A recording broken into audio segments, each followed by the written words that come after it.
যেহেতু গরিবদের হিসাব কম, তাদের জাকাত নেই, হজ নেই, মালের কোনো হিসাব নিকাশ নেই, তাই তারা নিশ্চিন্তে ধনীদের আগে আগেই জান্নাতে চলে যাবে।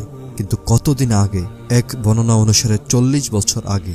আল্লাহর রাসূল সাল্লাল্লাহু আলাইহি ওয়াসাল্লাম বলেছেন, মুহাজিরদের দরিদ্র শ্রেণীর লোকেরা ধনশালীদের চেয়ে 40 বছর পূর্বে কিয়ামতের দিন জান্নাতে প্রবেশ করবে।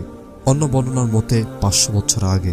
রাসূল সাল্লাল্লাহু আলাইহি ওয়াসাল্লাম বলেছেন, গরিব মুমিনরা ধনীদের 500 বছর পূর্বে জান্নাতে প্রবেশ করবে। আসলে ধনী ও গরিবদের অবস্থা ভেদে সময়ের এই পার্থক্য হবে। সুতরাং যে গরিব সর্বপ্রথম জান্নাতে প্রবেশ করবে এবং যে ধনী সবশেষে জান্নাতে প্রবেশ করবে, তাদের উভয়ের সময়ের ব্যবধান হবে 500 বছর। আর যে গরিব সবশেষে জান্নাতে প্রবেশ করবে এবং যে ধনী সর্বপ্রথমে জান্নাতে প্রবেশ করবে, তাদের উভয়ের সময়ের ব্যবধান হবে 40 বছর। তা শুধুমাত্র আল্লাহ তাআলাই ভালো জানেন।